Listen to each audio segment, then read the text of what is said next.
Hello, welcome back to my channel, and if you've just found us, yay, I'm glad.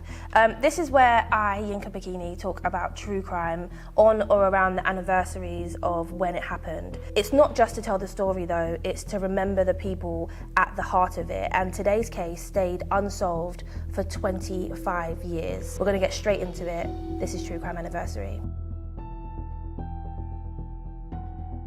On the night of May 25th, 1996, a 19-year-old college student left a party and never made it home. For years, her family were told there was no evidence of a crime. No arrest, no body, just silence. But they never gave up, and nearly 3 decades later, they finally got justice. This is the story of Kristin Smart. Kristin was a freshman at California Polytech State University, or Cal Poly, in San Luis Obispo, over across the pond in the US. She was studying communication, she loved swimming and had dreams of traveling. Her family described her as vibrant and driven, the kind of person who would light up every room that they walked into. On the night of May 25th, 1996, she went to a party off campus at her uni. She'd actually gone there on her own. Her friend didn't feel like staying out, so Kristin decided to go one up and go anyway. At around 2 a.m., 2 students, Cheryl Anderson and Tim Davis, spotted Kristin passed out on a lawn.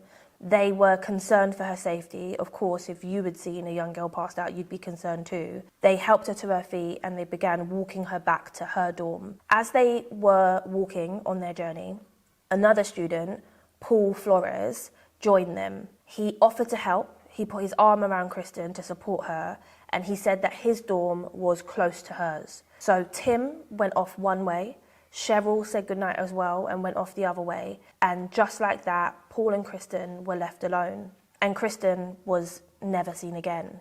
Paul later told the police that he walked her part of the way and then let her go alone, but that was the last time that anyone saw her. Kristin and Paul weren't close. They were both freshmen, but people said that he had a reputation for making women feel uncomfortable. Some students said that they had seen him staring or hanging around in ways that felt off, and a few people even said that he had been bothering Kristin before that night too. Paul Flores is the last person to be known to have seen Kristin, and he quickly became a person of interest. And from the start, his story, the one that he told the police, didn't quite add up. In interviews, Paul initially said that he walked Kristin part of the way back to her dorm and then let her go the rest of the way alone, which, when you think about it, doesn't even make any sense, because supposedly he was coming to her rescue because she was too intoxicated or she wasn't feeling well or whatever that was, and he was supposed to bring her home.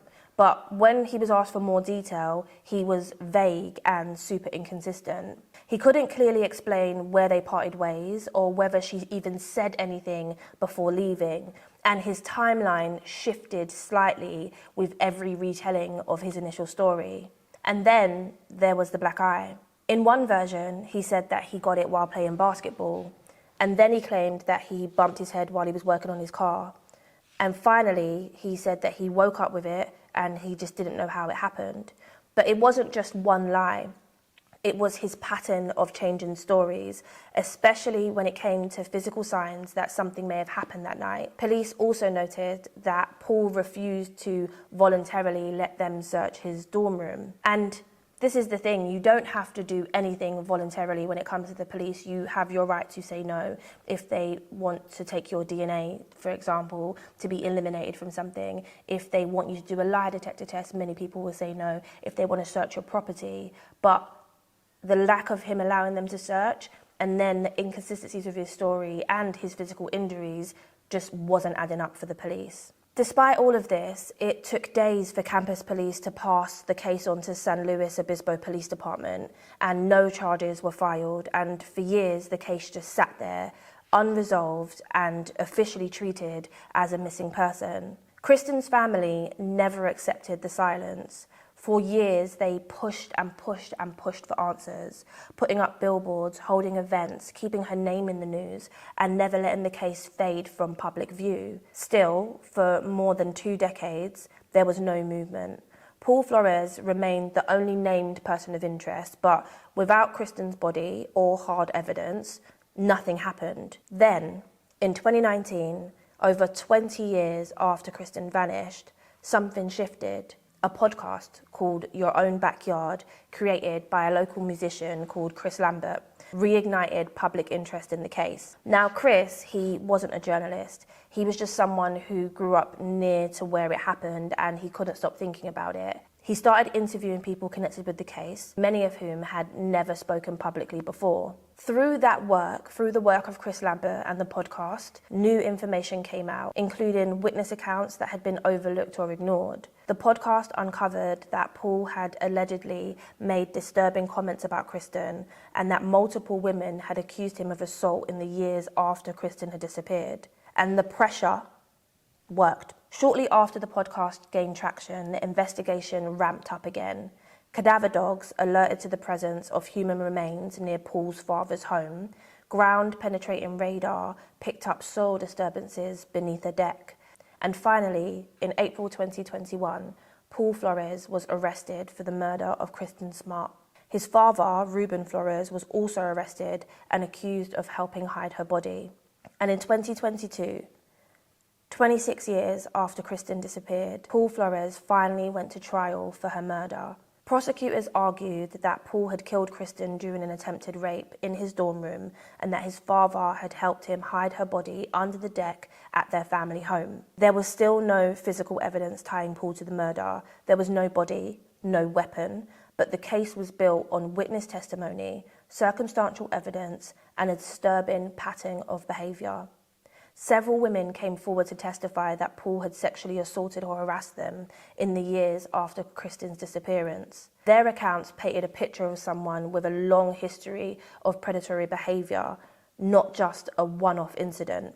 Meanwhile, the cadaver dog alerts, soil samples, radar scans, they all supported the theory that Kristin's body had once been buried behind Ruben Flores' home, even if it wasn't there anymore by the time the property was searched. In October of 2022, Paul Flores was found guilty of first-degree murder, and in March 2023, he was sentenced to 25 years to life in prison. His father, Ruben, was tried separately but found not guilty of helping to conceal a crime. For Kristin's family, it was the justice that they had waited decades for, but without ever finding her body, I don't think the closure will ever be complete. Kristin's story is heartbreaking. She was 19, at uni, away from home, building her future, and all of that was taken from her. But what's even harder to accept is how preventable some of this was. If her disappearance had been treated seriously from the start, if certain voices had been listened to, maybe things could have gone differently. Her family shouldn't have had to fight for justice for 27 years, but they did, and they showed what it means to hold on, to never stop speaking up, even when it feels like no one's listening. And honestly, so did a random guy with a mic and a podcast, Chris Lambert. He reignited the entire case because he cared enough to ask questions.